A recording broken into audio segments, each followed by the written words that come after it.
How can countries, one of which actually borders with the United States, be having UFO visitations by the hundreds when other major nations of our world insist that they are not? And even more importantly, how can these countries' governmental policies, both official and otherwise, be that they never have had UFO or alien contact? The only logical explanation is in fact that governments are willing to lie. For the past 9 years, I've been researching into the United States government files on what they have on the UFO phenomenon and all sorts of different conspiracies. And I've reached 183,000 pages of government documents on the internet. There is a political block, what I call a truth embargo, instituted by the government, that they are not ready to formally acknowledge this, quote, presence. Anything that involved absolute proof, like hardware and bodies, was siphoned off completely into another track. They just can't allow information to come out overnight, so people would be perturbed and actually demand that something be done about it. They stonewall it, deny it, lie about it for, 30, 40 years, and then finally just announce it as if it's fact, and everybody goes, yeah, okay. It's clear we're dealing with a cosmic Watergate, meaning some few people within major governments have known since at least July 1947, when 2 crashed flying saucers and several alien bodies were recovered in New Mexico, that indeed some UFOs are alien spacecraft. The government set up Project Blue Book, the Air Force did,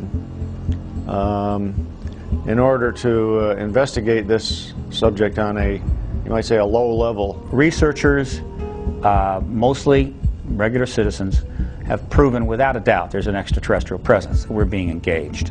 The evidence is overwhelming. And in some cases you can actually point to where the Air Force explanation completely contradicts what's inside the sighting report itself.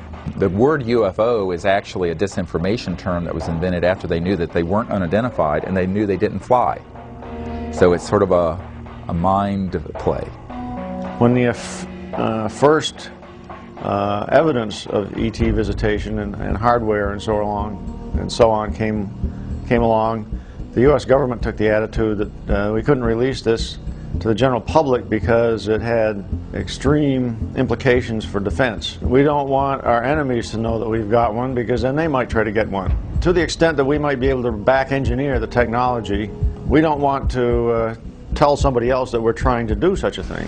Gus Grissom, who was probably the person I was closest to, felt that they were spam in a can, that the astronauts were just a public relations campaign for a secret military program that was spending much more. The military space program was getting, was a gleaming jewel compared to the junk that NASA was getting at the time. You can get a certain amount of information out through the large media, but it's very superficial, very brief. That's what we found. The in-depth sort of disclosure of what's really going on, who's behind it, what the agenda is, that is almost always stopped. Or if they try to do it, it gets turned into something ridiculous. I almost hate the term UFOs because they really aren't unidentified to the people that know what's going on, or the researchers too.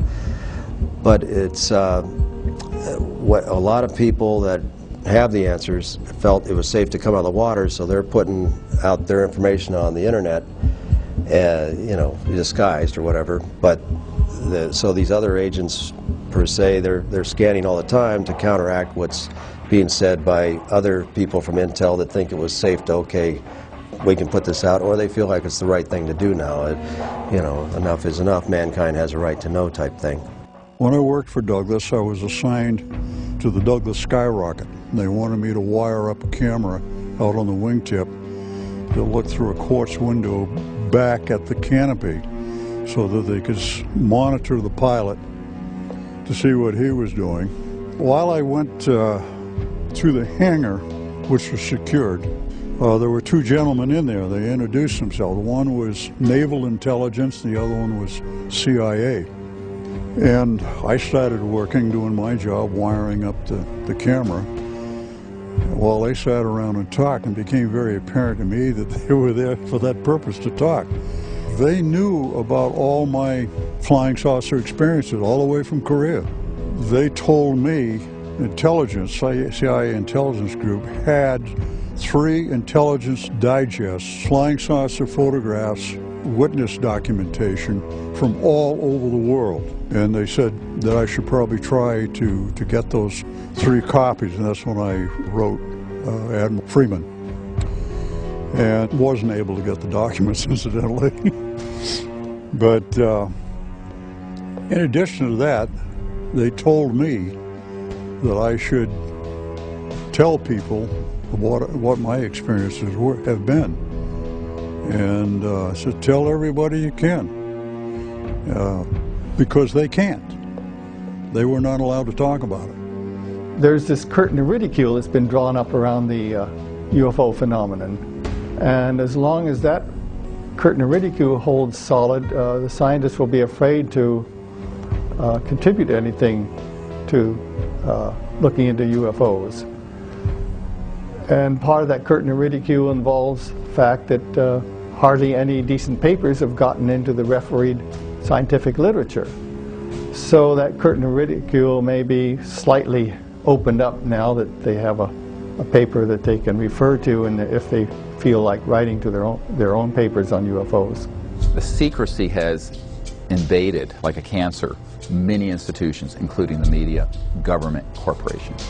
I got into more and more controversial and exotic subjects. I found myself a journalist without a journal. There is definitely very tight control over the flow of information in certain topics through our corporate control mass media. They seem to take it upon themselves to be the gatekeepers of information. Part of this information that they are keeping from us is the just absolutely immense wealth of information concerning the UFO phenomena and the fact that it can be tracked and documented all the way back through history. The only institution that is more corrupt than what I'm describing as this rogue transnational kleptocracy is the major media. Worse than the Congress, worse than the White House, worse than anything at the normal level of clearances at the Pentagon is big media. Big media does not report the truth about these things because they are not free to. And we think in the United States and in the Western world we really have a free press. We have a free press on everything that's not important. On the really important issues, it's very controlled. And this is the most important issue. This is the biggest secret in the history of the human race, the known modern history of government. And they have cooperated with keeping this secret.